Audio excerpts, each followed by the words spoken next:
Hey guys, welcome back to the channel. I'm Lukeness Monster. Today I'm going to be reviewing the Star Wars The Black Series 4th Sister Inquisitor from the Kenobi show. Now this is one of the first figures in the Kenobi line to be in plastic-free packaging, and I gotta say, plastic-free packaging has been growing on me the more and more I see it. Now of course it is going away, but I do like the look of the box, and I think my favorite part, of course, is this nice little diagram on the side that shows the figure and everything it comes with.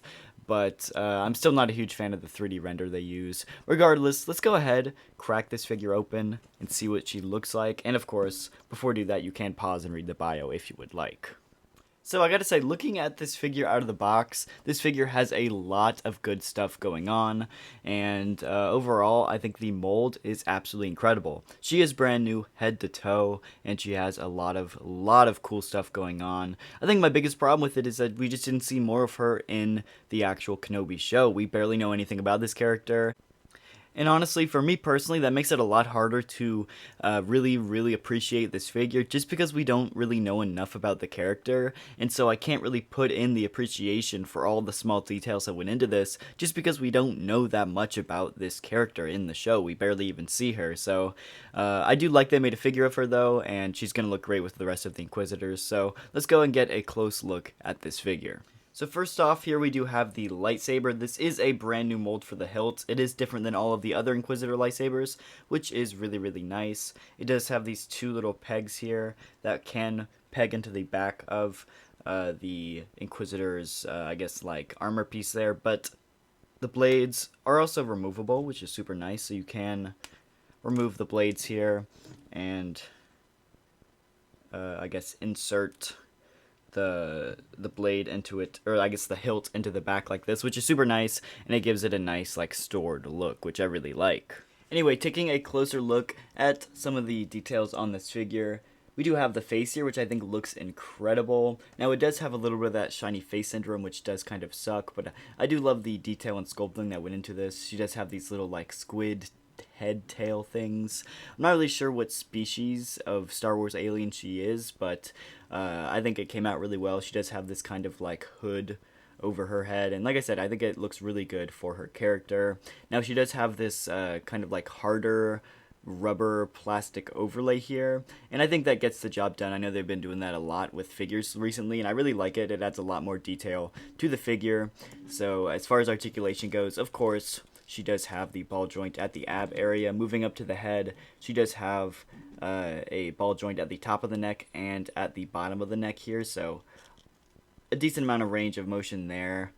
Not as much as I might like, and compared to some other figures it's not as much, but I think it gets the job done for this character. Her arms can of course go up into a T-pose, and they do go all the way around, so great range of motion there. She does have some butterfly joints, but unfortunately the kind of like sleeve part of this rubber overlay does get in the way, so you can't really bend them to the full potential, but they are still there and you can get them into some really nice poses. As far as the elbows go, well past 90, which I absolutely love. She does have a vertical hinge on the left wrist and a vertical hinge on the right wrist, so two vertical hinges, which are really nice. We already went over abs, but ball joint at the abs. The legs can kick out up to about 90 degrees there, and the back not as much because of this kind of like skirt overlay piece, so not too upset about that. But as far as the knees go, can get past 90, which is nice. They also do have a swivel. There is also a thigh swivel here on both of the legs, and then the ankles do have rockers and pivots. So overall, some pretty good articulation. You can't really get her in the splits, again, because of this like rubber overlay piece here, but for the most part, some good modern articulation, and I absolutely love the pinless look on this figure too.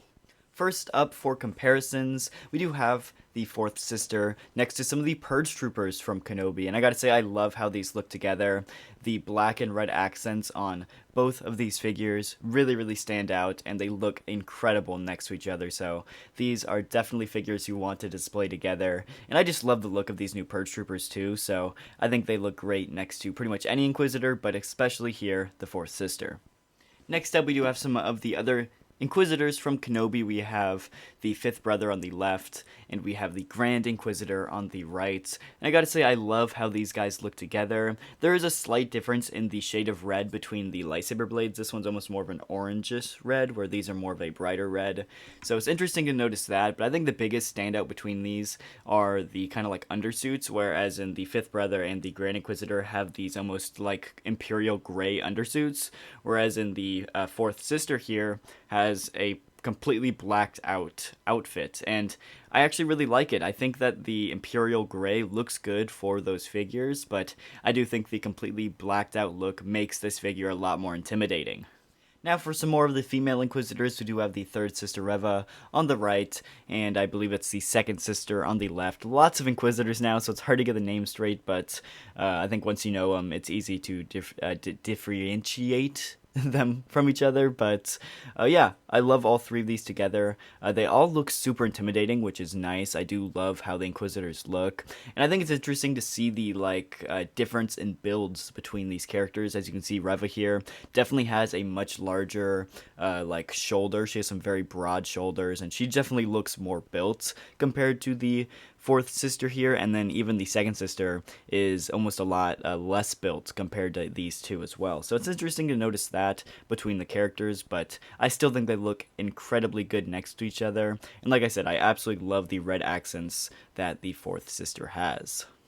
And then next up we do have a standard Imperial Stormtrooper, and of course the man himself, Darth Vader, on the left. These are also looking incredible together. I love the contrast between the kind of like blacked out suits of Vader and the Inquisitor with the like all white of the Imperial on the right. I love the contrast between the black and the white. It looks so good together.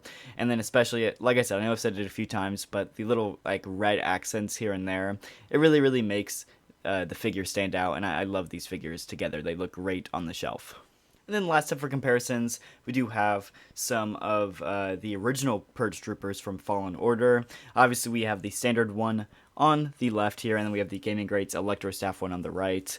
And I gotta say, either one of these looks really, really dang good next to the fourth sister here. I do love the red accents that this one has, and it really makes it stand out with like the red lightsaber of the fourth sister, but the all blacked out look of the Electro Staff one also really complements the all blacked out look of the fourth sister. So either way, I think that these Purge Troopers just look great next to her, and I'd love to see them do more Purge Trooper variants in the future.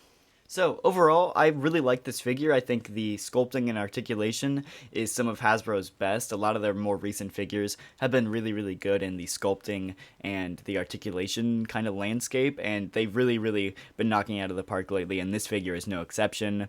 Now, like I said, I think that my biggest problem with it is just that we don't know enough about the character to really, really appreciate the figure, and so I hope we see more of her in future pieces of media, maybe Ahsoka, maybe some other animated shows. We'll have to wait and see, but I do love this figure just as an action figure, regardless of my knowledge about the characters. So with that being said, I gotta give it a 5 out of 5. I don't think there's anything wrong with the figure, and I think that she looks incredible. So if you guys did enjoy, hit the like button and subscribe, and I'll see y'all in the next video. Thank you so much for watching.